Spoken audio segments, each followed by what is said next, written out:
we're starting to get some information around injuries, and according to The Sun and Charlie Wyatt, Martin Ødegaard could be back for the North London derby. His information is telling him that he's actually in full training with the team, so he could well be available. He does warn that that doesn't mean he's necessarily going to start the game. I wouldn't expect him to with the amount of injuries he's had and the time he's been away. However, this would be a massive, massive boost. Let's go through what he said, because he tweeted, actually a couple of hours ago to be fair, so I nearly missed it, but here it is. That Arsenal handed a boost for North London derby with Ødegaard set to return against Tottenham after the Gabriel injury. So what does he say in the article? That the skipper missed 7 matches with a knee injury. Of course, he got injured in October playing against West Ham.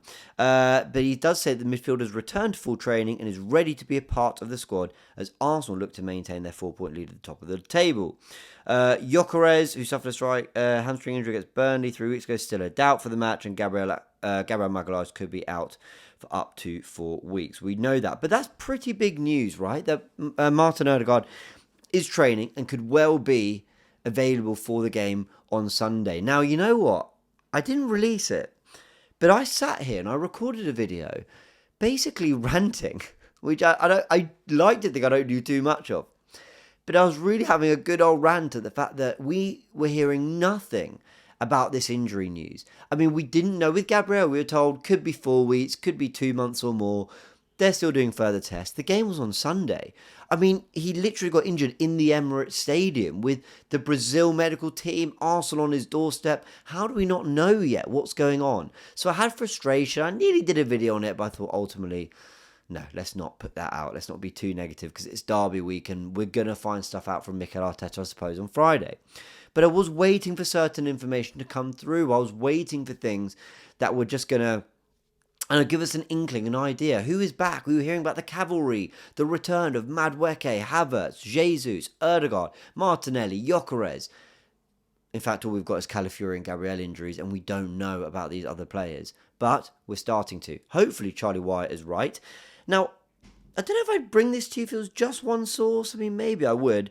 But we did hear this from Hand of Arsenal, which I think is important too. And like I said in my last video, you can't just enjoy the IT case for their good news. Sometimes they're going to give us updates, even if it's not fully concrete, about things that could be bad news. And we've got to discuss those too. But this is good news, and it follows the Martin Ødegaard stuff. He repeats that there's a possibility that Ødegaard could be available for the Tottenham game. It will be a late call for him and others. Who are the others? Now, at this point, we're speculating because with every passing day, there's been a different situation. So, Madueke was being rumoured as the player potentially back for Sunderland.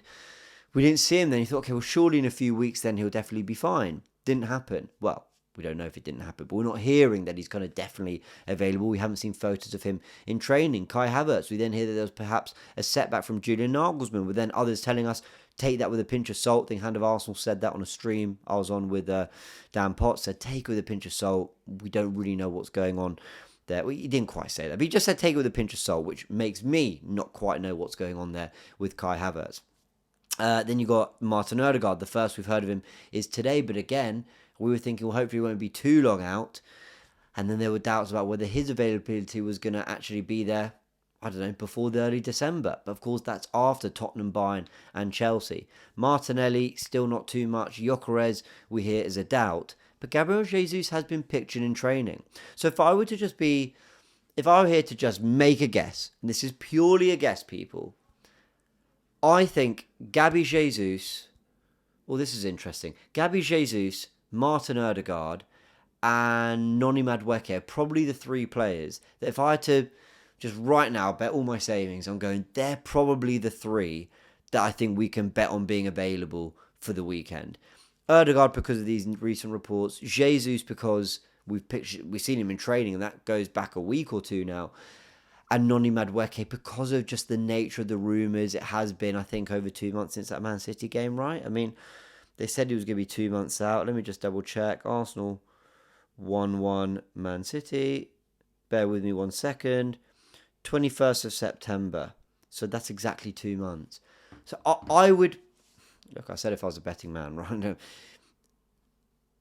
I think, and I'm pretty confident, that those 3 will be available in some capacity. Photos of Jesus, reports of Ødegaard in training, and Noni Madueke. I could be wrong. People don't run away going, James has said that those three are available, so I'm expecting them to be in the squad. No, the one thing about Arsenal is they tend not to bring anyone back until they're really ready to go. That is that's quite a key detail when it comes to, Mikel Merino, for example. When he started his first season, he was out the team. You didn't really hear much of him. You didn't hear he was back in training. You didn't see him on the bench sort of a few times before he eventually made an appearance. He was back on the bench. Suddenly he came on. And I think that's going to happen. Bukayo Saka, he was out for 4 months. Didn't really hear anything. Arteta in the press conference. Bukayo's ready to go. And I hope we get that on Friday from Mikel Arteta about quite a few players. We're just going to have to wait and see, though. He likes to be quite cryptic at times, and then sometimes he likes to be on the nose and just tell you, yeah, these guys are available, and they're raring to go. So we'll wait and see on those players. A couple more things to touch on. I want to touch on something else that Hound of Arsenal said at the end of this tweet, but just on the injury front, there was something else I wanted to touch on. It's escaped me. Yeah, the Gabriel stuff. I mean, there's been no major update, and I think when there is, I will go live on the Goonerverse to discuss it. I just think the problem we've got at the moment is 4 weeks to maybe over 2 months is quite a wide time frame. And my feelings about the injury, of course, it's devastating not to have him for 3 massive games anyway. And what's to follow? I mean, Villa are soon after this run of 3 games and whatnot. But if it means the new year, if it is in the new year that we see him, and he misses a bit at the beginning of the January with the FA Cup returning, some key Champions League games, then again, I feel differently. 2.5 months takes us to beginning of February. I mean, if he's out the rest of November, so what, 10 more days, December and January, 2.5 months. So we'll wait on that, and we'll wait and see what we hear on Gabriel Magalhães. But again, like I said at the beginning of this video, how long does it take for these tests to get done? I'm no medical expert. I could absolutely be wrong to be even remotely critical. Maybe I've got this wrong, but I just feel like we should know something. And I don't know why Arsenal... I understand Arsenal keeping their cards close to their chest on all the other players. I get that. They don't want Tottenham to have an inkling on what's going on. But on Gabriel Magalhães, I don't know why we can't know that. Anyway. So, Hound of Arsenal also says that Arsenal are planning on unveiling a Tifo at the North London derby, and that the design was supporter-driven, with current and former players featuring on it. Good to see the club learning from things. If they are doing a Tifo, yes, do it for... have the fans behind it. What we had for that PSG game was embarrassing. Let's not repeat that again. All right, everyone. I think that's pretty much it. The Goonerverse podcast is out tomorrow on the Goonerverse, obviously. So look out for that. Sharon and I will be doing a preview of the North London derby, but building our 11s and talking tactics via the JLA tactics board. So do have a little look out for that piece of content as well out on the channel tomorrow. If you're watching this on the Friday, then it'll be out 3 p.m. on Friday. That is our slot. Friday, 3 p.m. The Goonerverse podcast. Look out for it every single week. And if you want to check out all the other updates here on Goonerverse News, go ahead and do that. Please do subscribe to the channel if you like the content. If you're enjoying it and you want to know when we're uploading, subscribing is the best way to do that, and it helps us out a lot. It helps push the video to other viewers who want to be a part of this community. We've got exciting things that are community-based coming as well in the next few months, so do look out for that as well. Big thanks for tuning in. Some positive news for once. If the Sun are to be believed, and if this piece of information is true, let's see. I'm still taking it with a pinch of salt, but the information is somewhat encouraging. So let's see if more people come out with that. Let's see if Arteta confirms anything as well. All right, big thanks, everyone. Catch you in a bit.